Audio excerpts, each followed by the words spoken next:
In today's video, we'll be drawing a Japanese samurai sword tattoo design.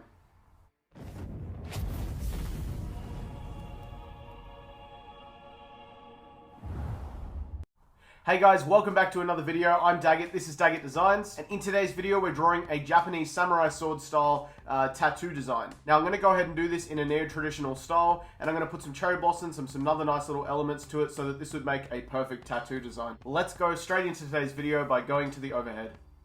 Okay, I'd like to welcome you all back to the table for another drawing video. I'll start off by apologizing for my flaky and wrinkly hand. I did recently get it tattooed and it is still healing.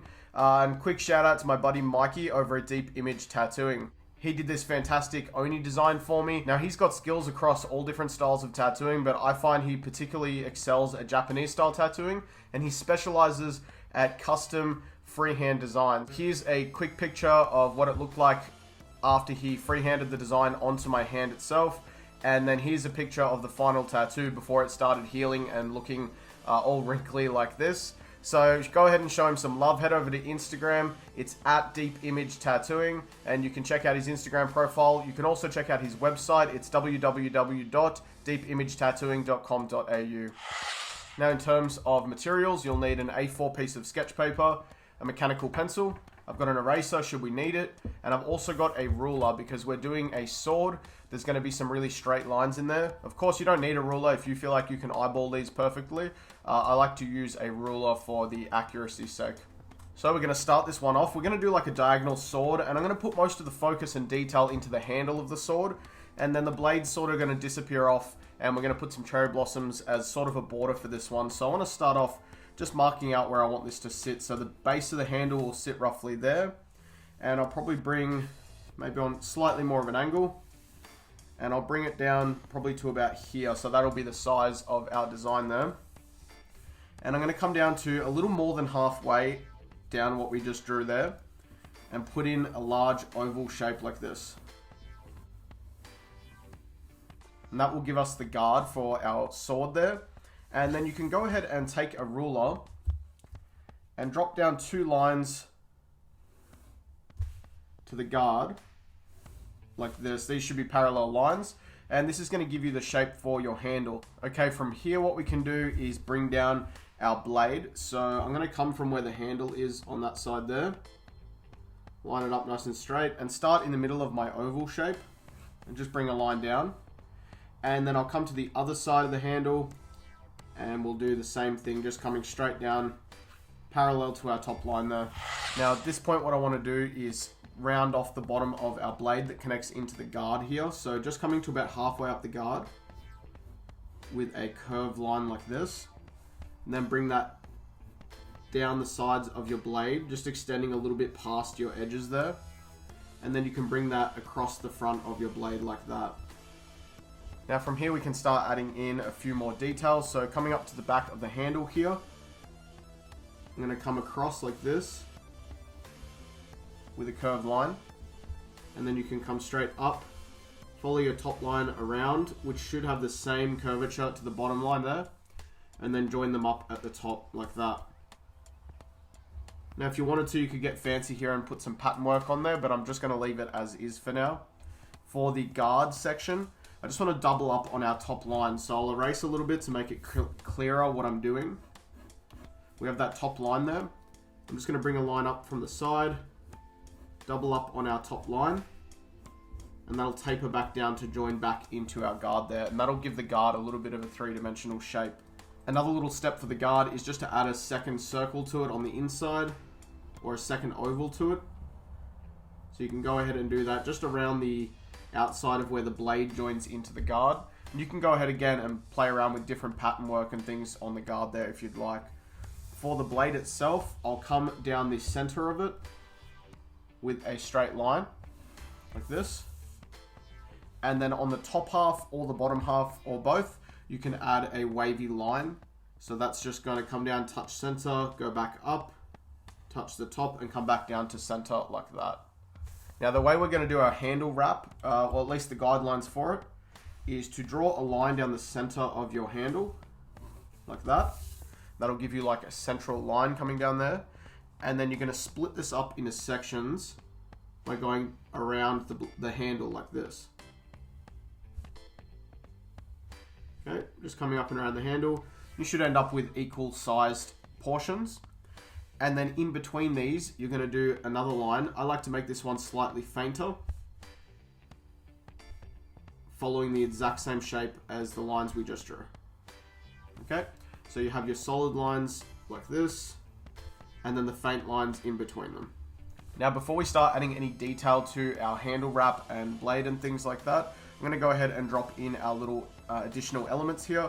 So like I said, we're going to do some cherry blossoms. I want to erase the very bottom part of our blade. That's going to sort of disappear off, and we're going to have some cherry blossoms to cover up where it cuts off there. So you can drop in a circle here. I might do another one just behind that one, like this. And of course you can have loose petals, so you can just drop in little ovals for the time being for your loose petal shapes there, like that.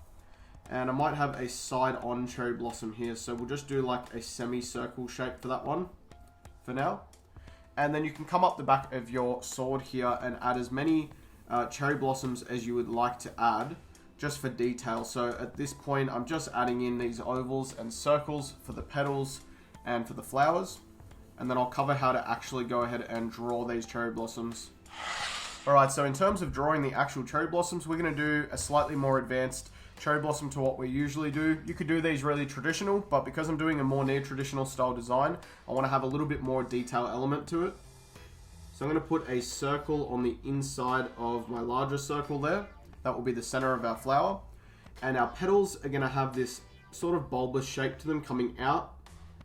Cut in a little V at the end of them, and then link them back in like that. So for the actual petals, it'll be very similar to how you would draw them traditionally, but there's going to be a few little bits of detail that are going to make it slightly more detailed and just look a little bit different. So just dropping in your little petal shapes like this. You want to have 5 petals on there.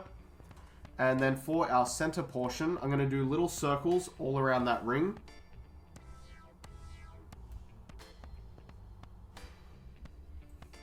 And then in the very center of that, I'm going to do another little circle like this. And then little lines coming out to each one of those small circles.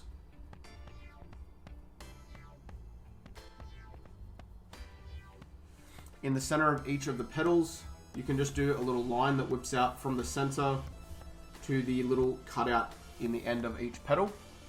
And then for your leaves, you can get really detailed with these and add veins to them. I like to just do these nice sort of simple leaves like this. And you can play around with the shape of them, adding multiple leaves like that. Now that you know how to draw the cherry blossom shape, drawing in your individual petals is pretty straightforward. But basically what you're going to do is have a pointed end that comes out like that, dips in for your V, comes back around and joins into that point. And then you can just draw your little center vein across the petal like that. And that's a really simple way to draw individual petals. Now, once you've drawn all of your cherry blossoms in using that method, or any method you'd like, you can go ahead and start working on the handle wrap. So the method I'm going to use for doing the handle wrap, essentially we're going to use each of these thin lines or the lighter lines for our center, and each of the bigger lines for our ends. So what I mean by that, we're basically going to do a crisscross pattern like this. So we're going to come up to center, and then over to our next line there. Now we're going to come from the top of this one, we're going to come down to center, and then out to the bottom there. And you're going to follow this same pattern all the way up your handle wrap. So following from the bottom corner, an S curve towards that top corner of the box there. And then from the upper corner over here, an S curve going down to the bottom corner. And you can follow that same pattern going all the way up your handle wrap.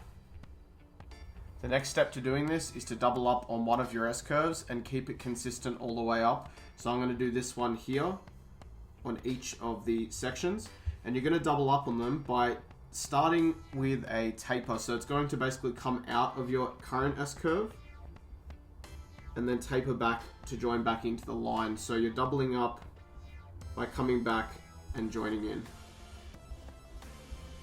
Like that.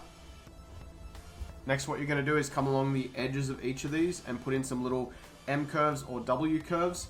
And you're going to try and do 2 curves before you reach a small line. So we'll go 1, 2, and then 1, 2 to the next line. And you're going to do this all the way up your handle wrap. Now, once you've done that for each of these, you can go ahead and follow that central line of each of these blocks to the center and just strengthen up that line a little bit because you'll actually be using that.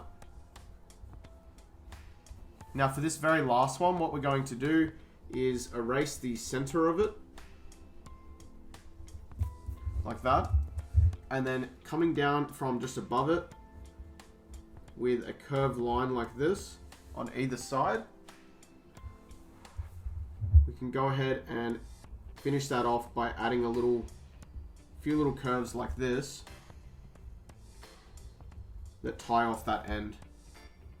Now the last part of sketching in your handle wraps is not completely necessary, and it's very much so personal preference, but inside of each of the little diamond areas, you can do a little crisscross pattern that's very tight. So for example, I'll erase this line here so it's a bit easier to see.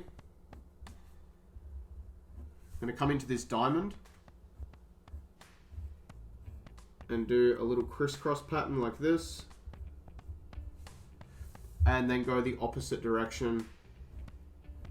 And this will give you like a little diamond pattern in between your handle wraps like that. And you can do that all the way up your handles if you'd like. Now in terms of sketching this one, that's pretty much it. I'm going to go ahead and transfer it to some watercolor paper. However, I just want to let you guys know, for the little diamond pattern that is inside of the handle wrap there, I'm going to be using a red fine point marker. And for the rest of it, I'll be using a mixture of different size nibs, a 0.5, a 0.8, and a 1.2 to give me the different thicknesses that I desire. So I'm going to go ahead and transfer this to some watercolor paper, and I'll see you guys in the next part. Okay, I've gone ahead and done the line work for our samurai sword here. I've gone ahead and used a 1.2 for our cherry blossoms and all of the bold thick lines that you can see there.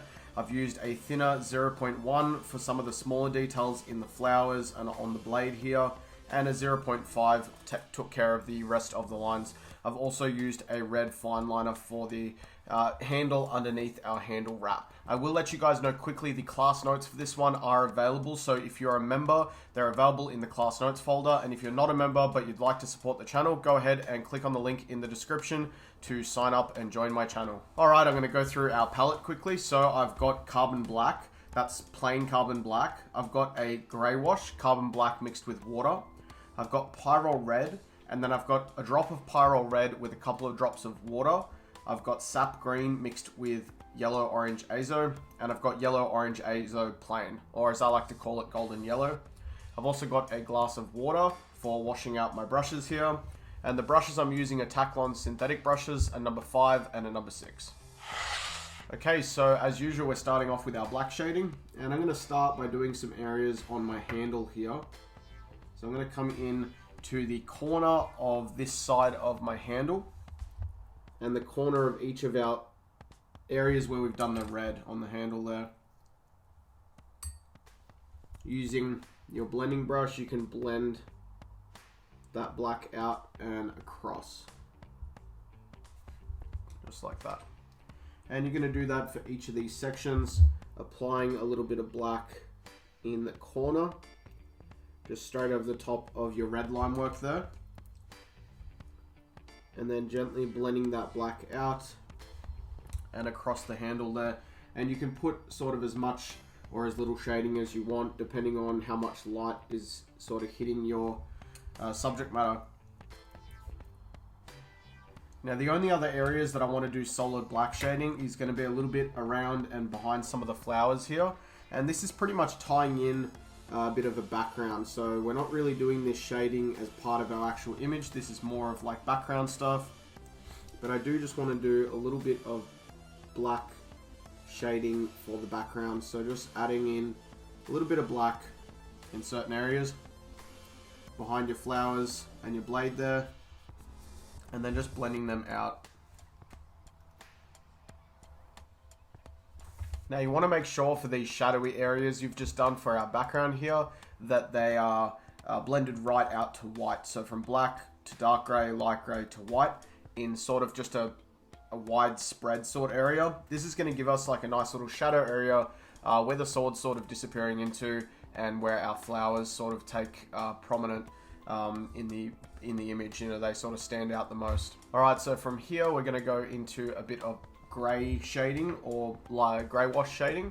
So we're going to start off just using our blending brush to apply our grey wash shading, and we're going to do all the metallic parts with grey wash. So just starting on this area above our blade here, I'm going to come down, leaving a white gap on the edge, and then come across and cut back like this with a little curved section, and then cut across the bottom as well with a curved area like that. You're going to do a very similar thing for the back of the handle here, making sure to leave that little white strip along the edge. This will be like a rim light or, you know, a reflection on the back of the handle. Now you're going to use the same grey wash to do your blade here. The idea is I'm going to put in a stroke of our grey wash like that, and then with water I'm going to blend that across slightly, wash my brush out a little bit more and blend that through to white, and then you can move down a little bit, add another line of your grey wash like this, using water to blend that across and blend it across all the way to white. And this is going to give you like a polished blade sort of look. So you have these sort of areas of striped metallic surface reflecting different areas of light, which makes it look sort of polished. And for the top area, we still want to have that sort of polished or chrome appearance, but we've got this sort of wavy pattern that's on there. So I'm going to come in from one side like this, blend that down and forward. Do the same thing off the next little section, just with a straight bar like that. Blending it down and forward to white. And then for the little section above it, which is that curve, I might come in the opposite direction like this. And blend it out. Now for the actual guard, I'm going to do straight grey wash for the bit that we doubled up. That's going to be completely shadowed like this, so just straight grey wash across there. And then the actual sort of front portion of the guard, we could do a similar thing to what we did here and here, which is basically just coming around, making sure to leave a little gap, and blending about halfway across like that, bringing it all the way back around. So this way, the bottom half of the guard is in a little bit of a shadow there, and then that sort of goes up into a more light area. Now we are actually going to go back into our solid carbon black for some black shading on our handle guard wrap here. So starting at the top here, we're basically going to, on the left side, on this side here, you're going to do solid black, making sure to leave white edges around each section of your wrap. So that will look like that. And same goes for the section just below it, making sure to leave a little gap. And then for the portion that's coming out the other side, you can bring it out slightly like this, and then take your blending brush and drag that up like that. And you want to get this out to a little bit of a grey before you reach that top edge. Like that. Now you're pretty much going to repeat this exact pattern for all of your handle wrap material. When it comes to that little doubled up S curve in the center of them that crosses through the middle of the wrap, that section there, that line that goes up through there, you just leave that white as it is. Now once you've done the black on the handle wrap with your little highlights on top, the last thing you want to do is go ahead and use carbon black for the inside section of the guard here. You can leave a little white rim around the corner if you would like to. I'm going to do it solid black up to about halfway where our highlight starts on the yellow side there, or on the main part of the guard, which will be yellow. and then start blending that black up towards a highlight. And we're going to go into yellow orange azo to do the section like the guard and the back of our handle there. We're going to do that by basically going straight over the top of our grey wash shading, making sure to leave a little white edge around the rim of the section that you're painting there.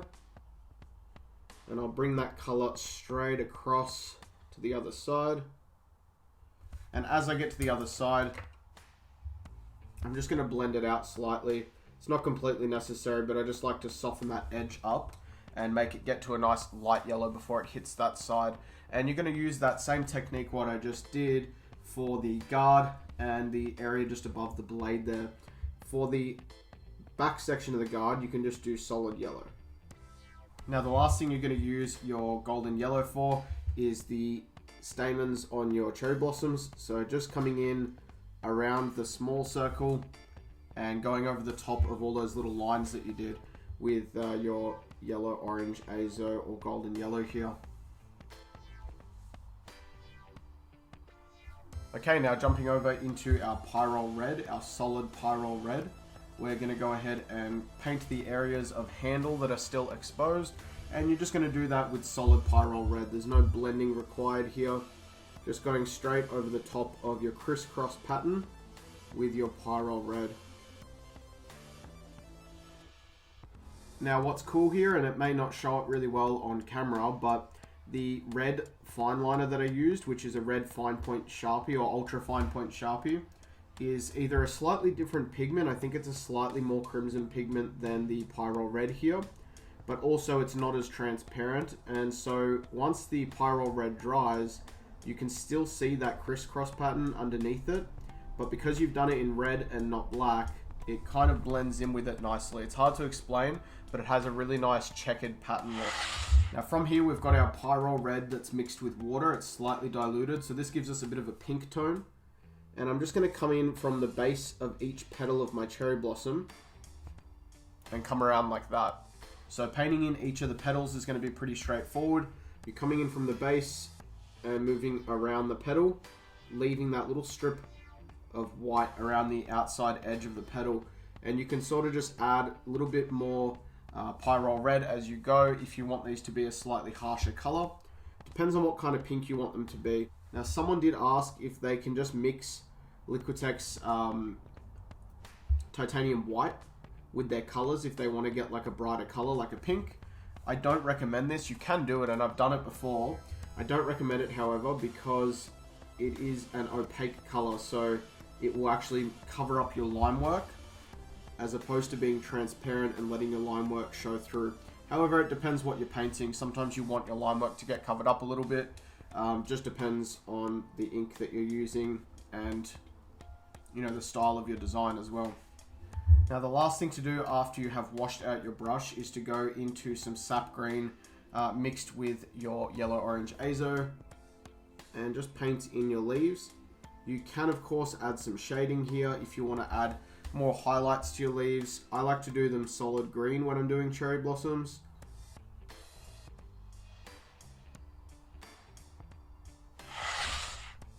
Now that is it for this one, guys. I really hope you enjoyed the video and I hope you liked this design.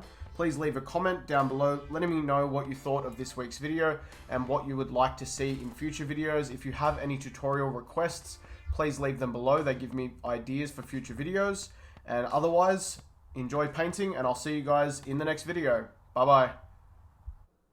If you like the content that I make and you'd like to support the channel, make sure you smash that like button. And hey, while you're at it, check out one of these other great videos.